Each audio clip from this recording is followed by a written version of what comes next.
let's dive a little deeper into the Travis Scott concert. This concert, a festival, the tickets originally went on sale back in April, I believe, and sold out within an hour. So 100,000 tickets sold in an hour. Fast forward to the actual event, people start showing up around like noon or 1 o'clock, and things didn't start to go south. Things started going south when they started letting people in. And there was just this mad rush for people to get in as quickly as possible that the crowd started pushing down the barricades that were up to release the bottleneck created by people having to like go through metal detectors and everything. So right there, concert over. Yeah, whoever's in charge of that concert, done. They clearly are not handled. They should have refused to perform. They should have done something, and there is footage of that happening. And the people who were at the front of the incident were getting pushed and shoved down by the people behind them, and were literally getting trampled. Mm-hmm. I don't think anyone died then. It was after the concert actually started. So basically, what happened was. There was somewhere in the ballpark of 100,000 people there. Because of what happened with people storming in, they don't know what the actual count was. But once it got to be about 9 o'clock in the evening, that's when Travis Scott came on. That is when everybody started pushing up to the front of the stage where the barricades were. And if you see pictures and footage, when I say like sardines in a can, that barely does it justice. Like people were literally just like smushed up against each other. And if you hear reports from people who were at the concert, they said that they were in their, like if people had their hand up with their phone to record the concert, their arm was not coming back down because there was nowhere for it to go. And people were talking about how they were just being pushed and compressed by everyone around them to the point that they were getting overheated. Their ribs were being pressed on so intensely that they couldn't breathe, and they were hyperventilating. They were passing out. And it seems like what the big issue was when they were designing the layout of the venue, they didn't have good access points for security and paramedics to get to these people. So people were passing out and falling down. And it was so crowded that sometimes people didn't even know what was happening. So here you are like smushed in, and you could be like stepping on somebody who's passed out on the ground and not even know it because you can't even see your own feet. Now, do you know what the age range of like the average person there was? Were they young? I don't know the average age range for just like the general concert goer, but they said that the fatalities ranged in age from 14 to 27. Mm-hmm. So it's a lot. Like 18 to 30. Yeah. And I also heard a story that I believe an 8-year-old, which I don't know why you're bringing 8-year-olds. Yeah, but they're in a coma because of their injuries. Mm-hmm. But yeah, this is why I don't go to the front anymore. I go to Firefly every year. I don't get in that shit. I find a spot where there's like enough people to, I got my bubble. Yeah. No, the last concert I went to was Earth, Wind, and Fire, and it was just a bunch of aging hippies stoned out of their minds, free dancing in the grass. Mm-hmm. That's my vibe. That's a good time. That's a good time. Well, yeah, I think it's important to like accidents do happen when you get a large group of people together. Like this, there's always that potential that someone's going to get trampled or someone's going to get hurt, especially when you're, drugs, alcohol, you're in close quarters. Things do happen. I think the most important part of this story is that Travis Scott did not stop playing while this was happening, and he was made aware of what was going on. Well, I don't know if that's 100% accurate at this point. I don't think that's been reported. There's one video clip of him being made aware that somebody passed out, and he did break for that.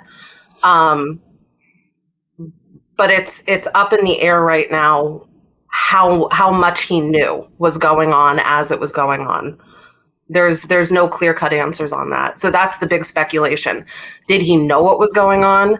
One of the most damning things is that he has a history of inciting people to get out of control at his concerts. I think he got in trouble for a concert back in 2017 where people got out of control and he egged it on. But one of the things that has come out because of this story is just clip after clip after clip of other artists performing at, these huge venues.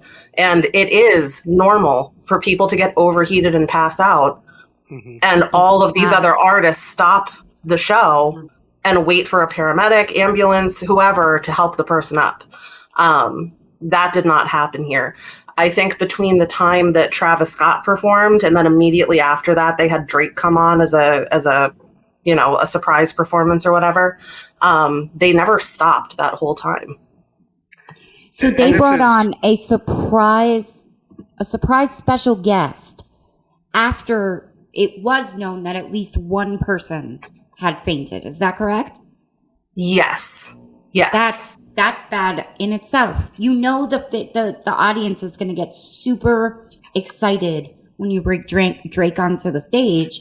You're just going to make it worse. Well, we really feel bad about these dead teenagers, and to make it up to you, here's Drake. Mm-hmm. There's also a clip, and this is one of the things where it's like, I don't know if he could hear it on stage, because if you guys have ever been on stage for anything, what you can hear up there versus from the audience is very different.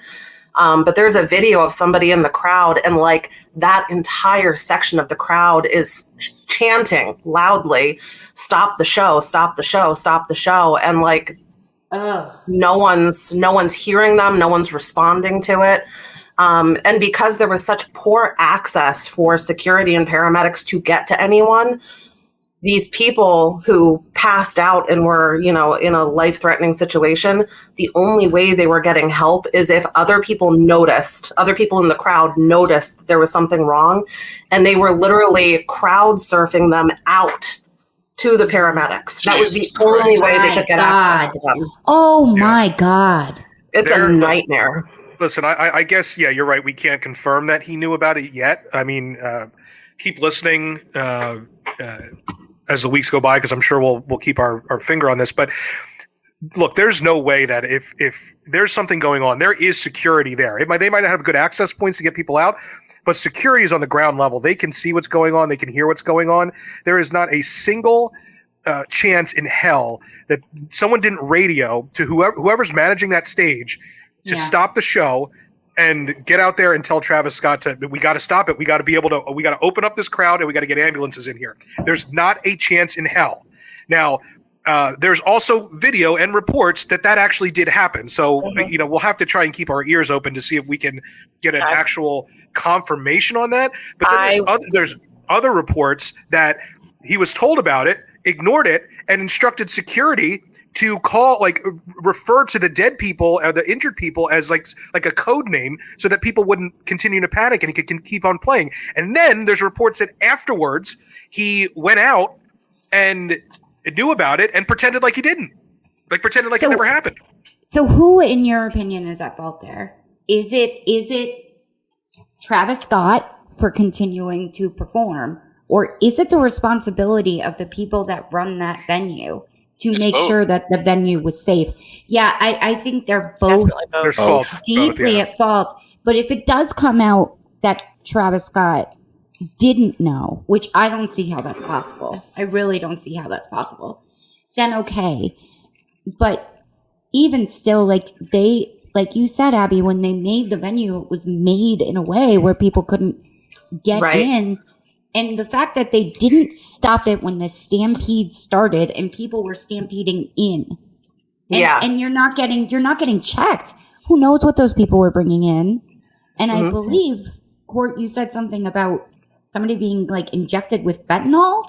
Yeah, so what I was going to say there was actually I spoke to somebody whose roommate was actually at this concert and is traumatized at this point, can't shake what they saw. I imagine. Travis Scott was made aware multiple times as to what was going on.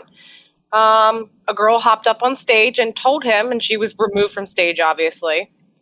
Right. I also heard that at one point an ambulance was trying to get through, and people started jumping up on top of the ambulance and dancing. And Travis mentioned something about why is there an ambulance here, and then continued to perform. There's videos of people legitimately screaming for help. In my opinion, Travis Scott is a garbage human being. Mhm. Yep.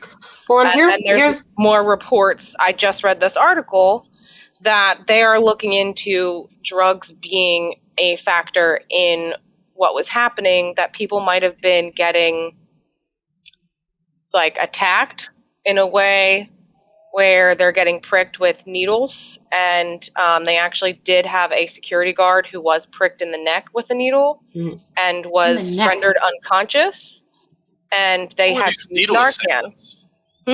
Who were these assailants with needles? They don't know. it's just people trying to create chaos. And they're looking into that a lot of this chaos could have been contributed to drugs.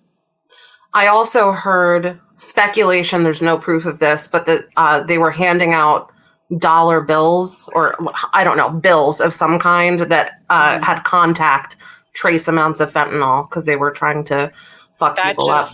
That there is like, who the fuck would do something like that?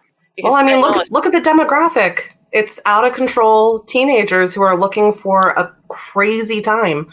As far as the liability goes, there's Travis Scott, the performer, and I think everyone agrees that he has a moral responsibility if there's something that's going awry at his concert, that he should absolutely stop the show and make sure his fans are safe.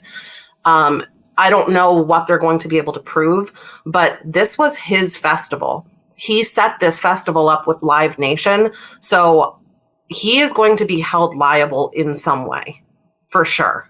I hope so. Well, this article also mentioned that there's been stuff similar to this happening in stuff like this has happened at festivals in like the UK. More commonly, though, like date rape, drugs. Like So I was gonna say I went to my share of concerts in my 20s, and even my teens. First one I went to, I was 14, and I saw Life of Agony and Typo Negative. And I was crowd surfing, and I got dropped on my head. I got injured. But there were girls that were there that reported afterwards that they were being sexually molested while on top of the crowd. And this was a small concert. Like, this was inside Roller King. This was not a place that was like this huge venue. So these type of concerts, I think, are dangerous in themselves. Then you add in the element of the partying and the drugs and a provocateur on stage. You're just asking for everything you just got. If you're a teenage girl and you are among heavily alcohol fueled young people, predominantly male, or at least a large portion of them male, and you decide to crowd surf, you are basically asking to get stripped, groped, or worse. Because what else are you going to do when you serve yourself up as this human toy that people can? Now, I get it. When you're young, you're not thinking about the risk. You're thinking about the fun of it. But that's essentially what you're asking for. Now, I have a question here. What the fuck's wrong with people? We look at dogs. We look at dogs, and like, you can have a good dog, and you get that dog around other dogs, and then you take those two nice dogs and you put them in a kennel situation, and before you know it, they are mad hounds just shrieking at each other because there's a crowd element to dogs being in one space together and crowded together that sets off all their fucking worst aggressive dog emotions. The same thing appears to be true for people in crowds. I mean, look at what you see on Black Friday when you've got fucking these reprobates, these half hybrid ape humans who can't wait to get their grubby little fucking paws on the latest big screen TV at Walmart and will literally trample their fellow man to get there. What the fuck is wrong with us? Then we go to a concert like this that's supposed to be an enjoyable thing, And as soon as you get people in a crowd, there is this frenzy that comes up. It's like this X factor, something that wasn't initially a part of us or was a dormant part of us becomes awakened when we're surrounded by that many other people. And it's got to be the right vibe in the air. You don't see this at every football game or wrestling match or whatever. But when you get the wrong kind of crowd spirit going or the wrong kind of crowd emotions, this is the shit that happens. We become animalistic. We become as bad as dogs in a kennel. And I just want to say, everybody else you can blame here, and sounds like there's plenty of blame to go around. What the fuck is wrong with people?